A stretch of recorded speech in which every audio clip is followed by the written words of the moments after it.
alive! We all go a little mad sometimes. Here's Johnny. Come on, Mommy. Here. When there's no more room in hell, the dead will walk here. I see dead people. But sometimes death is better. To avoid fainting, keep repeating. It is only take as much as you can. We've got to return some videotapes.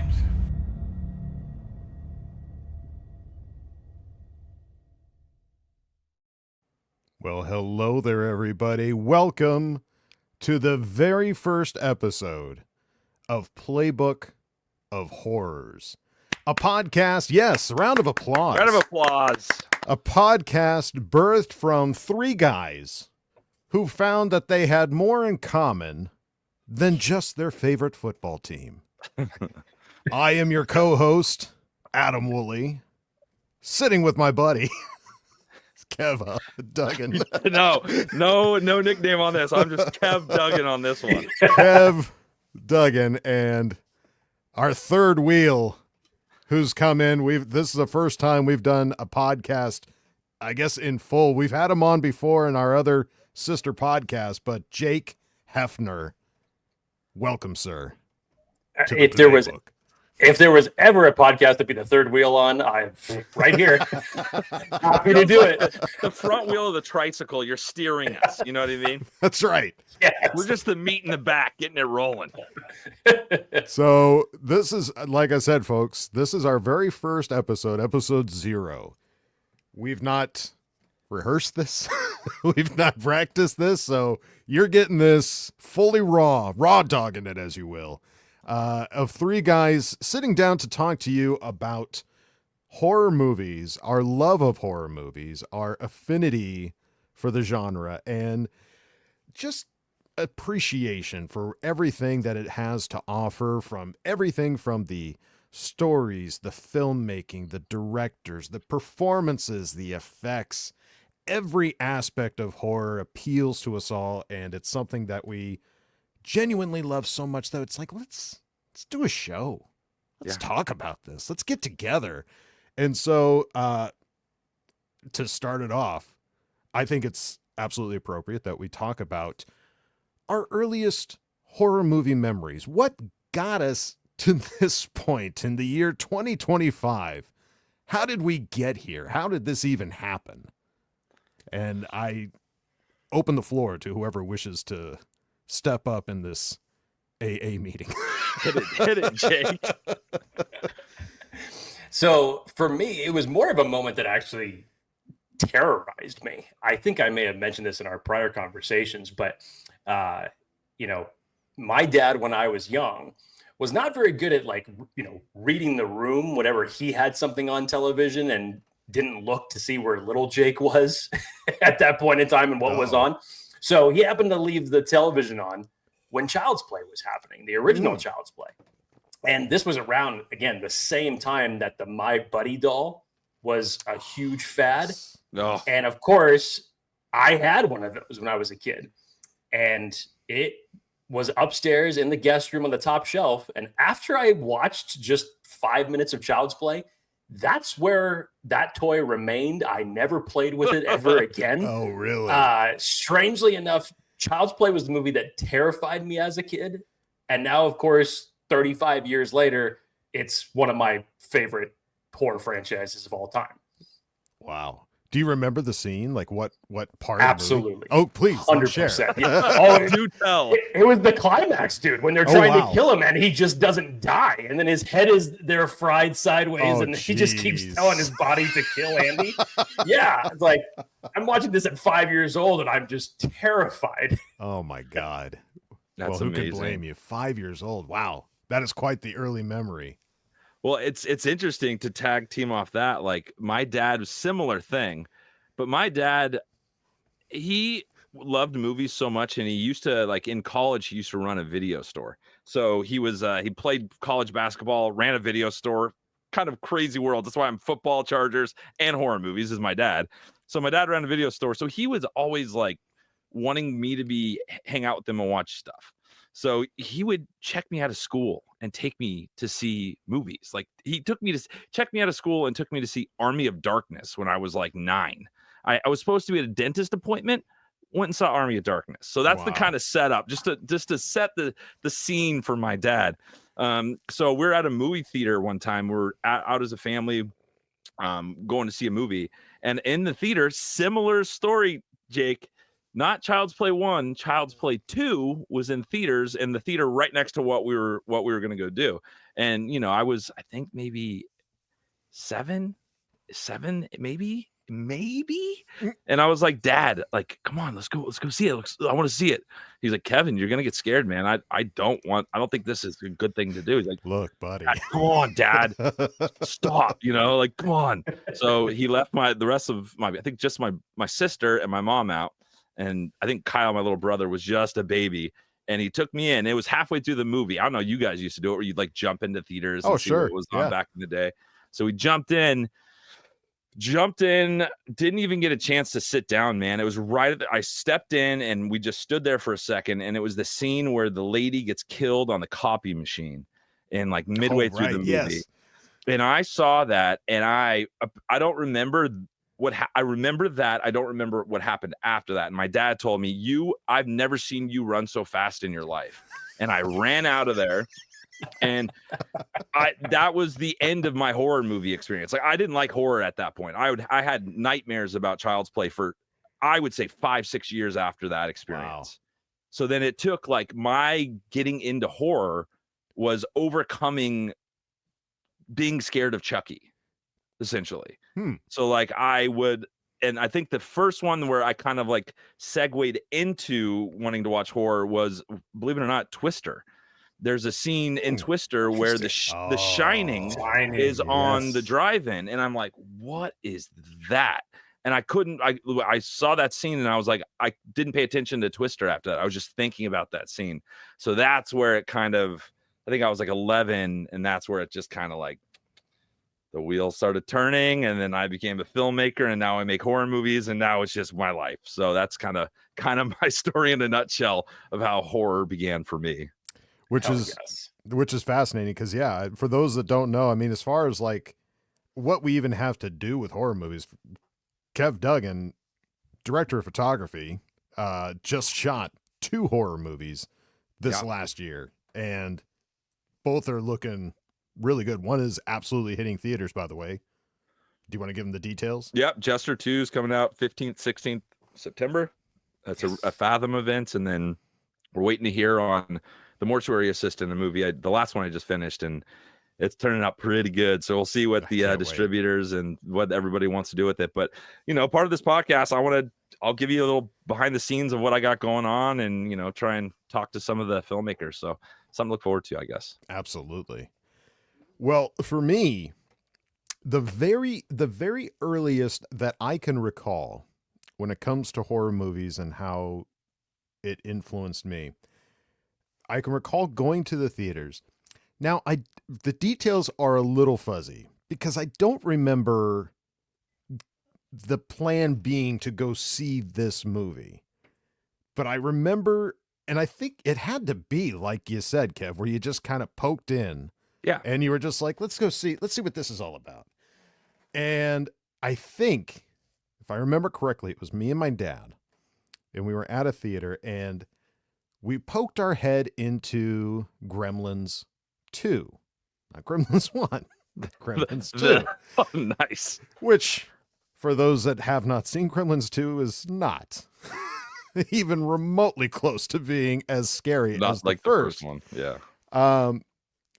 But for 6-year-old me, walking into that theater, there's just a part where you see the gremlins. They're not necessarily fighting anything, but they're like by people's feet, like their legs, and like they're like hiding, and like the people don't know that they're down there. And it was that sense of dread of something being so close to you without knowing it. Something is scary looking as a gremlin. Like, it was just, can we go see Jetsons the movie, Dad? Get me out of here, Daddy. And I remember that he was like, yes, let's go. And we went and jumped into Jetsons the movie to finish that. That was the very earliest, and a similar thing. Like the horror never really appealed to me until there was a night that I was spending the night at a buddy's house. I'm gonna guess middle school, maybe 7th, 8th grade at the most, but definitely middle school. Got invited to a friend's sleepover. It was just me and 2 other guys, and the parents wanted to rent a movie. And this was a very religious family, not overly religious. They weren't like shoving it in your face, but they were very clearly Catholic. And they said, "Have you guys seen The Exorcist?" Oh God. No. They're the ones that said that. Yeah. So I think they were being playful because they knew what we were getting into. Holy shit. And we watched the movie, and it was terrifying. The first time I ever saw it was at a sleepover. And thank God this family was religious, because they had a bottle of holy water. And we slept with a bottle of holy water sitting on the coffee table, like one on each couch. I'm sleeping on the couch, sleeping back on the floor. Bottle of holy water sitting on the coffee table. We were that terrified of The Exorcist. That's a flex. That's a parenting flex right there, to just mess up. I think that's what the idea was. They were like, "Look, if they get scared, we got some holy water. We'll put it down there. Everything will be fine." You will love Jesus when this is over. Yeah. Did they invite Come you to our back church. afterwards? Oh, absolutely. No, I think they got a kick out of it. I think they were like, "This is great. We're gonna make this a Like, whole experience. yeah, for no, you." we're going to scare them into loving Jesus." So there you go, folks. That is the earliest horror movie great. memories. I think it explains a lot, actually. Yeah. Looking back now on my life and being scared into doing things that I didn't necessarily want to do, but I end up doing them anyways. So with that, there's also an element of horror that we feel, I think each of us, defines our personalities in horror, because since those early memories, we've experienced all types of horror movies, from the comic to the campy to the terrifying to the extremely real to the found footage type horror movies. And I think there is a horror movie for each of us that defines what we, I guess, feel as horror, just defines us as like a person, like a personality quiz. Like, what horror movie are you? Yeah. And so I think this is a great opportunity to show the folks what we feel defines us as our horror fandom. So once again, Jake, the floor is yours, sir. Yeah, this kind of ties into 2 things, because I would say that while Child's Play was my earliest horror memory, this was probably the movie that really started my horror fad growing up through the teen years. And for a variety of different reasons, I just really, much like The Exorcist or The Omen, I geared towards the paranormal type movies back in the day. And the one that really got me was Poltergeist, because of a lot of elements, whether it was in that room with the toys, seeing everything just completely go nutty. I learned how to, the whole steps of counting for the thunder and lightning from that movie. Yeah. 1,000, 2, 1,000.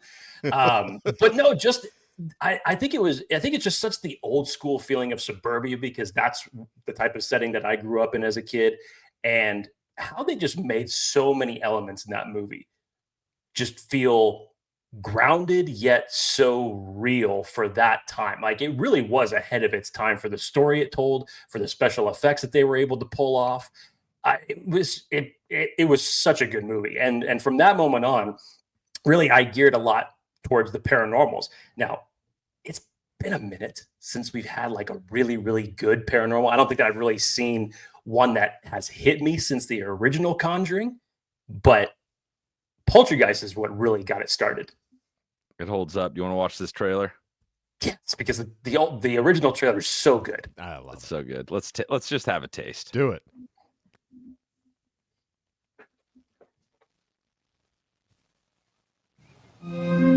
The house looks just like the one next to it. And the one next to that. And the one next to that. A young couple live in it. Give Ken a kiss. You are so obnoxious. With their 3 children. Poor thing, honey, chew each bite 10 times. And something more.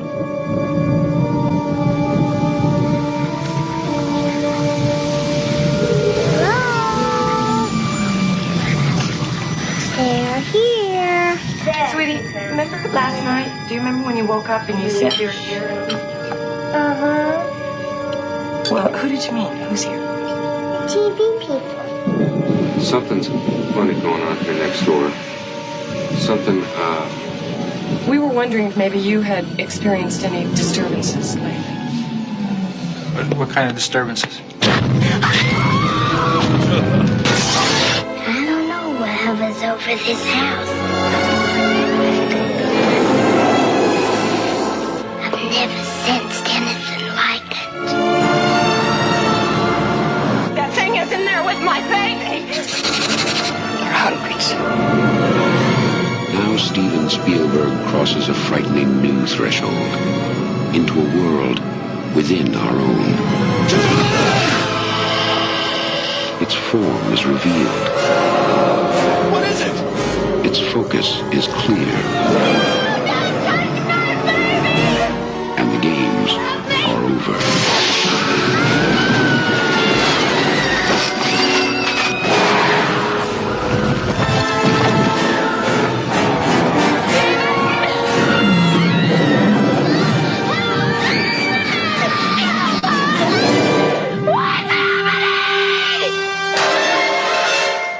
Poltergeist.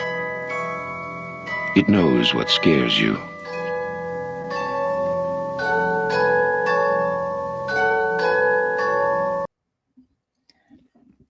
Couple side notes on that. Please. Funny thing about it is, if you've seen the movie and when it's the very beginning of the movie, and I believe that Craig T. Nelson and the rest of the neighbors are together watching the Super Bowl. I believe is what they they're are. watching. Yeah. And then they are, him and his neighbor, who ends up being one of the most useless neighbors in the world, by the way. For some reason, they're on the same frequency with their television, and daughter over at the neighbor's house wants to watch something else. They're trying to watch the game, but they keep changing each other's TVs. We had that problem as a kid with one of my neighbors, which is hilarious. Really? Yes. Also, it's funny. My wife and I, we watch this movie religiously in October every year. I don't know why I'd never noticed it before, but I can't remember the actress who plays the older sister. But in the first scene, thank you. In the first scene when they're downstairs and they're looking up the stairs, and it's like the first big paranormal wave that comes and knocks them down. Mm-hmm. It's like for half a second, there is just a quick shot of, dude, she takes one for the team. And it's like a wrestling bump. You just see her fly out of the side and just eats it right on the floor. I'm just like, holy shit. That's When they crazy. said action, she Way to really go. went for it in that take. That's such an interesting trailer too, because like the drama behind the scenes of it's like, was it Spielberg? Was it Tobe Hooper? Who directed? Who produced? There's so many shots in that trailer that feel like Steven Spielberg. Yes. Mhm. It's just like, I know that there's something there, and Tobe Hooper was the director, and there's a lot of people that have talked about this in depth of who directed that movie. Clearly Tobe Hooper did it, but man, the Spielberg influences on that movie were crazy. And he was talking at that point in time in his career, he was talking about how he was getting pigeonholed and he wanted to do something scary and horror, but he just couldn't, he wasn't allowed to direct that, that wasn't his persona at that moment. So I don't know, I found that an interesting tidbit in the making of that movie. Yeah. It definitely has the Spielberg feels, but I would probably say it's my favorite Tobe Hooper movie. And I know that that's almost blasphemous to say with Texas Chainsaw Massacre, but yeah, it's up there. It's so well done, and the characters are so good. I think that's why that movie works so well, is because they set up the family so well, and you like the kids, you like the daughter, you like the son. The parents are fun. They're getting stoned, watching TV, hanging out. Everything about that movie, everyone is set up, it's not even a horror movie setup. It's just like a really cool family comedy or drama setup, and then oh shit's hitting the fan. Like that's what's cool about that movie. It's just how well the characters are fleshed out. Definitely. Yeah, I think the characters are fleshed out. It's a horror movie that, like, except for a couple of shots, it's pretty family friendly as far as, like, you know, there's not necessarily a ton of gore. There's not necessarily, like, obviously the bathroom, you know, that shot. Yeah. That's probably the worst one. But other than that, like, it's pretty tame. So it's like, for a Tobe Hooper catalog, it's like, yeah, that's the one that, like, all right, kids, we're going to watch a scary movie. And when I tell you to cover your eyes, you cover your eyes. But everything else they can enjoy. And it's like, and it's a pure terror and that longing to find their daughter who is, I can hear her, I can't see her. Where is she? Like, it's really quite impressive. And even and the effects themselves. I just watched, there was a clip that popped up on my reels on the behind the scenes of, like, the house imploding. And every time I've watched that, I've seriously just taken that for granted. It's just like, it's a special effect. It's a special effect. But when you watch the behind the scenes of the house imploding, they literally built a house, put stuff inside of this tiny little house, not a big house, like a tiny model size house, but they put stuff in it. And it was so expensive to make. They were like, we really only going to have one shot at this guy. That's so crazy. Let's make it count. And they soaked the wood in, I want to say alcohol, but it might've been something else, basically to make the wood as, like, fragile as possible.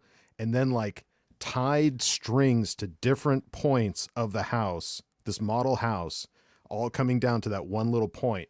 And then on top of that had shotguns, literal shotguns. So cool. To shoot at the house to make sure we are pulling it down into this one little hole. It's going to break apart. Holy shit. Wow. And they yank it and like that. And you see the shot, the house just starts actually crumbling. And I don't know I didn't see any shotgun blasts, but they had them there to actually shoot. They were on standby. They were ready to blow go. this shit up. Whether or not they actually shot, I didn't see it, but those are the making movies in the 80s. You can't get away with that shit anymore. But that is one of those, like, that's part. Poltergeist is great because that's part of my affinity for the horror genre is the effects, is those, like, how did you make that, dude? How did you even think to make that and then make it? Like, Poltergeist is chock full of those special effects, and it's so freaking cool. Yeah. Great choice. Well, and I'm excited too. Just as a note, we were talking earlier. My son is just now kind of what we were talking about, getting into horror. Last night we watched Army of Darkness. Let's go. Yes. I think I'll start presenting him fresh eyes, clean slate movies that we talk about that we need to, and I'll report back how it goes. I think Poltergeist is a great choice. There's a few parts in it. They're a little dream it's scary. Status. I'm not saying it ain't scary, but no, I mean, I'm willing to try some stuff out. He's a tough kid, so we'll see how it goes. He's 10, so I like where he's at, but we'll give it a whirl. Well, if you folks have any good horror movie recommendations for Kevin's how old? 10-year-old, put it down in the comments. And he loved Army of Darkness? Yeah, he really liked it. Did he? He's saying, give me some sugar baby now, which is awesome. That's now in his nomenclature. His mom loves that. Yes. But he gave it I give it different scales. Overall movie, he said 8 out of 10. He loved the movie. Scare factor, he said 6 out of 10. So it didn't scare him that much. Okay. So that's fair. Yeah. Baby steps. It's a good gauge. Yeah. I'll report back. I like how you're going to have to gradually go backwards to Evil Dead to get him into that. I told him it was the third movie. I told him, he's like, "What? Can we watch the other two?" I'm like, "Nope, you're not watching the first two yet. We're gonna wait a couple years. We're treating this like Star Wars, buddy. Yes. You get to see the prequels later. When is the next Olympics? Later, but yes, I have a story about Evil Dead. Yes, and I can't wait for the story of. All right, we tried this movie. Bad call by Dad. Dad, he's sleeping with Dad tonight. Yeah, swinging a miss on that, guys. Yeah, you'll see the meltdown the next week, the next episode. I've traumatized my child. Me not sleeping, bags under my eyes because my son won't sleep. It's your fault. Yeah. All right, Mr. Duggan, what is your show and tell? Or would you like me to go? You're hey, dealer's choice. This is the first time we're doing this. What do you want to do? I couldn't Set me remember up. if you had a No, preset up for I'm that. not. Okay. I'm knocking it down. Here we go. Okay. So my movie that kind of I think perfectly represents kind of like my horror mindset and what I like about horror and everything about it. It's an older movie and it ties into Army of Darkness because this movie is the original Evil Dead. Nice. So I saw the original Evil Dead when I was 14 years old. I got I saw it on VHS. I had a VHS system in my room. I got it. No one knew I had it. I went in my room and watched it by myself. And luckily I did it during the day because I had never been so scared finishing a movie in my life. Like just the dread and the tone of that movie after I watched it for the first time affected me in such a crazy way that really kicked me into like psycho horror fan mode from the Evil Dead. And what I love about the Evil Dead is just how fun it is. And like the idea that these kids made this horror movie. They like got together, they went to where was it? Tennessee, and they got together and made this little horror movie, and it was innovative, but it was low budget, and it was just like that's kind of what my career started out as and where it's going. So there's this parallel path to that kind of mentality. I just love everything about that movie. It's just like the excitement, the creativeness, and like I think the movies that scare me the most are like you were talking about, Jake, is like the supernatural, the possession. Like, you know, I don't really get that scared anymore with like slasher movies or zombie movies. Those don't scare me. They're fun to watch, but they don't scare me. It's the Poltergeist, it's the Exorcist, it's the Evil Dead, it's the possession type stories, the ghost stories, if you will, that really still affect me. You know what I mean? And like for me, like when I'm watching a movie, and it still happens for Evil Dead to this day, is like when I'm watching a movie and I'm not thinking about how they made it, just because I know how movies are made and I would know how I would do it. If I stop thinking about that, it's a great movie. And never once while watching Evil Dead was I ever like thinking about the technique of it all, because you're just so immersed in that movie. And that's what I love about it. And it holds up to today. Like it is dated in some ways and it is a little slower paced at times, but man, does it still pack some serious punches. And I love that movie, and it's definitely, you know, what I think represents my kind of taste in horror. We'll play the trailer. Okay, stop. Jeez, I'm going. Connected to this book is sure to come calling for me.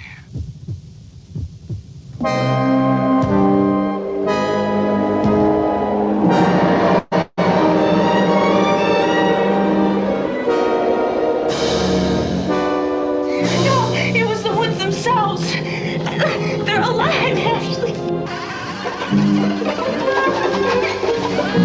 That scene, dude. That'll carry some nightmares.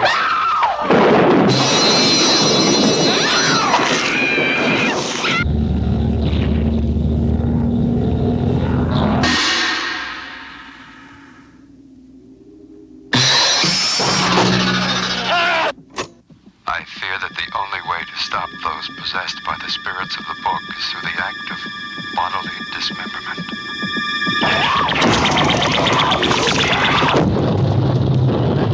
I don't care what happens to her.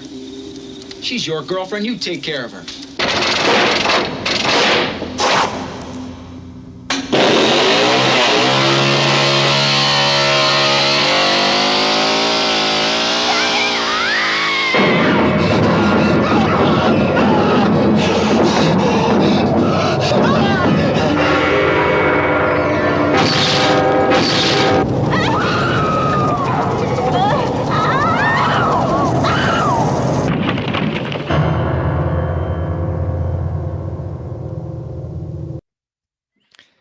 Evil Dead, dude, still holds up. It's so aggressive. That movie is so aggressive. And to think that Sam Raimi, who's done absolutely everything now, that was his first movie, it's just incredible. A movie rules. If you haven't seen it, I'm sure everyone who probably watching this has, definitely watch it. Yeah.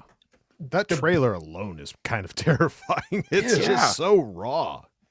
the beauty part about Raimi was, and he still kind of does it in his films today, is that he gave you perspectives that just you had never seen before, and even like the subtle ones.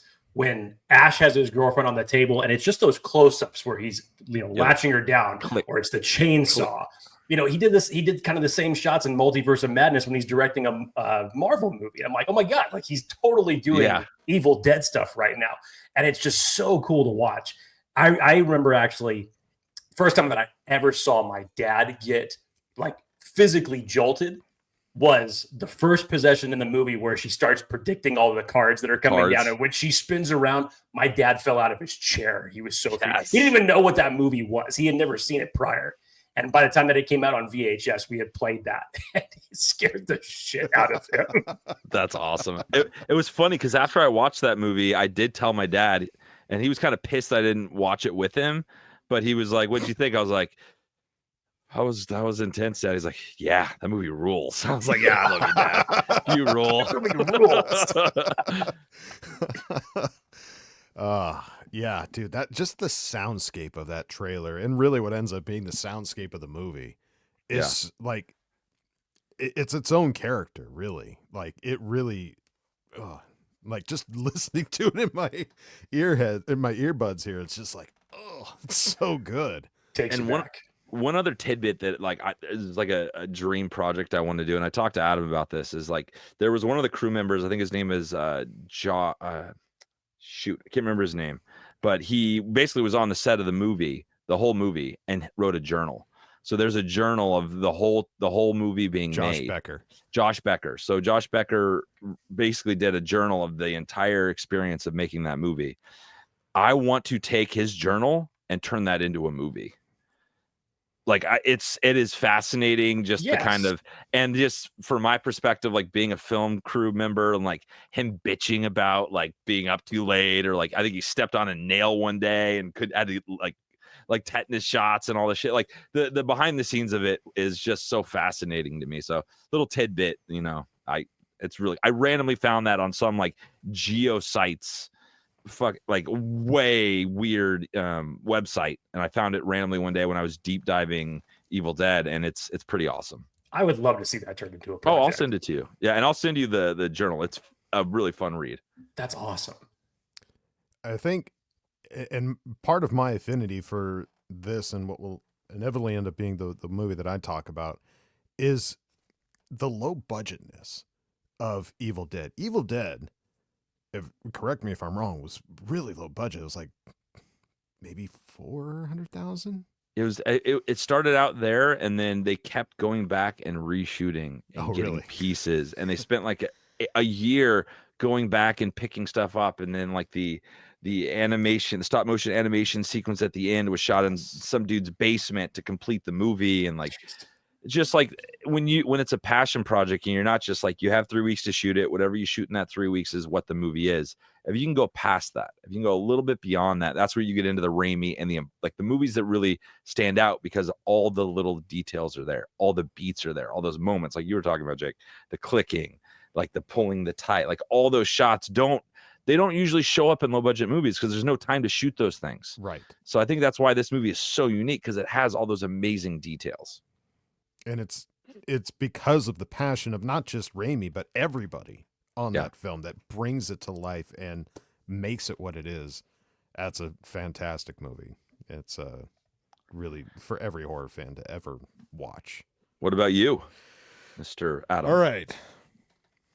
Hang on. I'm gonna take a left turn here. Not really. But for me, when it comes to horror movies,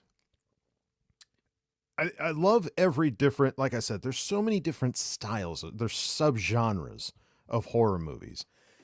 And the one for me that I don't necessarily want to say like defines me, but it's something that there's so many elements of it that really, for lack of a better word, turn my crank. They get me going, and not necessarily scary. In a similar way, like I don't always love being scared. I can enjoy it from time to time, but it's more about like what the story is. And for me, what's great about this movie is you were the one that introduced it to me, Kev. You were the one that brought it into my wheelhouse. I never heard of this movie until you brought it up. And when you say, when you bring up a movie and you say, hey, you know who shot this movie? The same guy that shot Lord of the Rings. I go, what? He shot a horror movie? And you think back and you're like, okay, well, yeah, he did Frighteners. It would make sense that he did a horror movie prior to that. And you go saying something like, and it's the bloodiest thing I've ever seen. And it's so gory. They banned it in some countries. Get out of here. Yeah. But that's the part about the horror movies is the buildup of like, you're not supposed to see this. Exactly. It's that like, you shouldn't watch this, but you can if you want. Are you a big boy? You want to punch a big boy ticket? And so like, there's an allure there that you go like, okay, it's shot by the guy that did Lord of the Rings. It was banned in countries because of how bloody it is. And I've never heard of this. All right. Yeah. Let's watch this. And so I remember watching this with you, and the movie that I'm referring to, it depends on which version you've seen. Did you watch Brain Dead or did you watch Dead Alive? Essentially the same movie, but let's watch the trailer and you guys can be the judge. Oh, let's. Hell yes.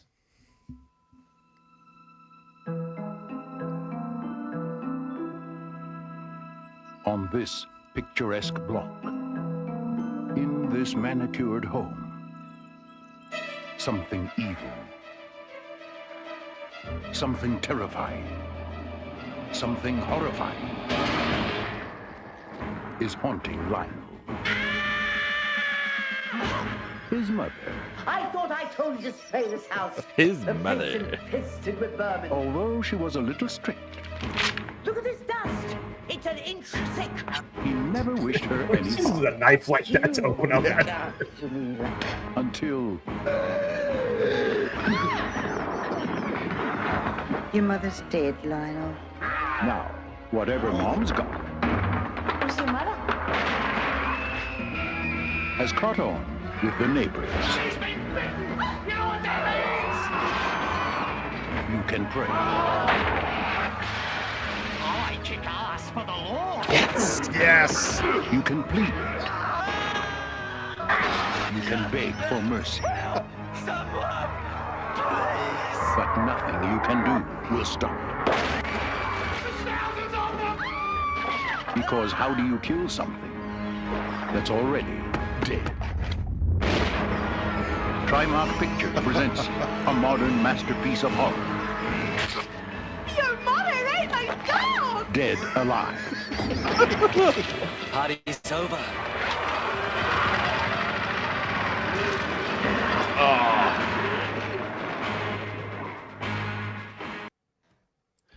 Dude. That movie, dude. It's a masterpiece, as they say. It is of gore. It's a masterpiece of gore, of storytelling. When you watch that movie, you can see the storytelling elements that are building inside the mind of Peter Jackson and what he inevitably ends up being. It is filled with this. It's such a great mashup of horror, gore, and slapstick comedy. Just goofiness. Just silly. Like everybody in this is giving it their 110%. And that includes every bit of effect. There are so many crazy practical effects in this that when I watched it for the first time, I was like, get out. Like my eyes are like popping out of my head. I'm not necessarily scared. It's not necessarily a scary movie, but there are just so many shocking moments. And I mean, there's some crazy gory moments, but it's more just like, there's so many times where I'm like, oh my God, how did they do that? How did they do that? Like and the writing, I kick ass for the Lord. Your mother ate my dog. Like so many memorable quotes from that movie. Now, I will say, much like Evil Dead, it's a pretty slow buildup. There's a lot of like once he stops trying to like hide everything and just accepts that, like, all right, there's zombies here. It's time to take them down. Yes. That's when it like, all right, we're kicking this thing into overdrive and we're going crazy. And that's what I love about it is like when you get that raw, independent vision of a clear, original idea and execute it, because that's a low budget movie too. I don't know what the budget was for that, but it couldn't have been that much for an up and coming director to make something that was so full of practical effects. Like every aspect of it, and the camera work, like there's crane shots and like wide angles and like similar things. Like there's that part where that one guy, he gets his head cut off like at the jaw, and his head is constantly sliding around on the floor, and the camera's like going with it the whole time. And it is so impressive to me. And it's just such a fun, silly watch. It's not for the faint of heart because the gore effects do go crazy. But if you can, and there's that, oh dude, the uncle, when he finally gets his comeuppance, spoiler alert, he was very reminiscent of like The Thing, like some of the monsters you saw in The Thing, which was again, it was just so impressive because like, God, when did this movie come out? 92. Yeah, 92. Well, it was the Weta guys, the guys that ended up doing all the effects for Lord of the Rings. This was their like early start. Wild. Yeah, it was really quite impressive that they were able to accomplish this. And again, from the mind of Peter Jackson, bringing you an independent horror movie, I think, say less. Like, I'm there. Like, if you have not seen it, I highly recommend it. There is an extended version, an uncut version that has like a couple of extra scenes that kind of like add some, I guess, understanding to like how some of the scenes went, but I don't think they necessarily add anything. I think if you just watch the regular cut version, you're good to go. Yeah, because that regular cut was gory as well. Yeah, and like I think there's a couple extra gore shots in the uncut one, but it's not anything crazy. If anything, there's like more like pratfalls and like slapstick stuff that I think ended up on the cutting room floor. And zombie baby. I'll leave it at that. Zombie baby. Like this giggling demon of a baby that's just constantly like laughing and like and there's these weird moments where you like almost like feel sad for it sometimes. You're like, it's just a baby, but he's just like like, and then just like starts like killing people and ripping people in half. Like it's really something, man. And that's what turns my crank, is finding something that is original, a new vision, something that like puts my jaw on the floor because of what it is I'm seeing. And like how they accomplish that. Poltergeist is that, Evil Dead is that, Dead Alive is also that for me. I remember Dead Alive, like vividly remember seeing it for the first time and pausing it halfway through and stopping, feeling like, I don't think I should be watching this. Like having like, I'm like parenting myself at like 11, like, and it was on DivX. I don't know if you remember DivX, where you had to plug it in. Oh, yeah. And you got the disc. It's Circuit City for $4, $3. You take it home, you put it in, you have to log in, so you access it. And I remember like playing it, but I only have 24 hours to watch it. So I paused it. I was like, shit. Like I want to self-destruct in 23 hours. Should I do this? Like, do I have what it takes to finish this movie? And I had to do it when my parents weren't home. And my brothers and sisters couldn't see that shit. Right. I ended up going through with it, but I remember having this like moment of like, I don't think this is for me, man. Like, this is too much. Like, I can't handle this shit. Like, I'm gonna be changed. Like, I'm gonna have some like, PTSD when this is over, and it happened. I think if you watch this movie, you will come out of it a changed person. You will. For better or for worse. I don't know, for the good. It'll be for the something. There's times where, especially with like movies today, whether it's horror movies or, you know, it's just the last 20 years of like the MCU, I get jealous for people that have not watched any of that yet. So for people who go into it and see the first time, imagine watching that trailer for the first time back in 1992. That trailer takes a hard right turn so quick to where you're like, what the hell is going on in this movie?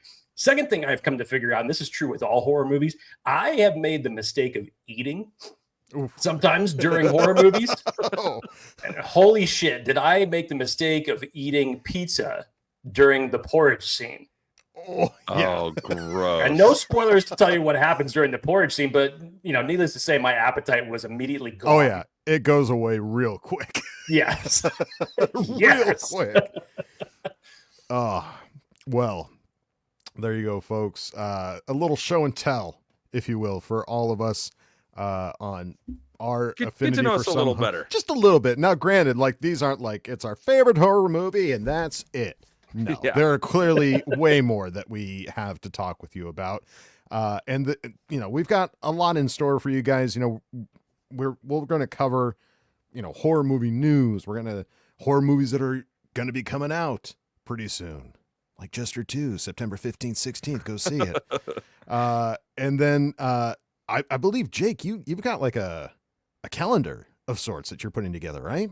Yeah. So I started this back in 2017, and thankfully my wife, when we met, she was also a very advocate of horror movies. Yes. Huge fan. Yes. Huge fan. So we kind of partnered up together to create this, and I added a lot more flair to it every year. So we do 90 days of horror starting September 1st, and we roll all the way to the end of November. And so we go through 30 days of remakes. October is kind of a hodgepodge of just the best, and even some ones that we may not have even seen. And then November is always dedicated to the sequels. So that's how we finish. And it's 90 days straight. When we tell people we're doing this, they're like, wait a minute, you're watching a horror movie for 90 days? I'm like, yeah. It's like, you got 90 horror movies that you watch? I'm like, hell yeah, man. You've never been? Yeah, so that'll definitely be a focal point of our show, and going over the week happened last week, what we watched, and just using that calendar as our holy grail for the year, if you will. I love it. And then yes, like Kevin said, he's worked on horror movies and will continue to work on horror movies, and knows a few people, I think, that he's going to try to bring on from time to time, right? Yeah, I'm going to drag him kicking and screaming, pun intended, to interview him about making horror movies and see what friends I can pull on. So, this is the very first ever episode. Where will this podcast go? What avenue? What will this turn into? What zombification of a podcast will this turn into? Nice touch. Only time will tell. And we thank you guys for joining us. We'll catch you on the next one. When will it come out? I don't know. We got to figure that out. Yeah, we're working this out as we go. Yeah, we're flying by the seat of our pants here. So cut us some slack. But once we start having an idea of when these will start coming out on a regular basis, we'll certainly let you all know. And if you've enjoyed this, give it a thumbs up, hit the subscribe, throw a comment down below. Let us know, hey, what are some of your favorite horror movies? I'm always finding secret gems that I'm just like, I've never heard of this. Let me see this. Let me sit down with this. So if you've got something, please put it down in the comments. And thanks for hanging with us. And I think we'll catch you guys on the next episode.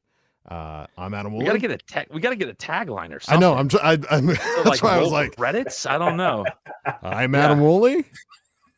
I'm Kevin Duggan. I'm Jake Hefner. Boo. Check the gate.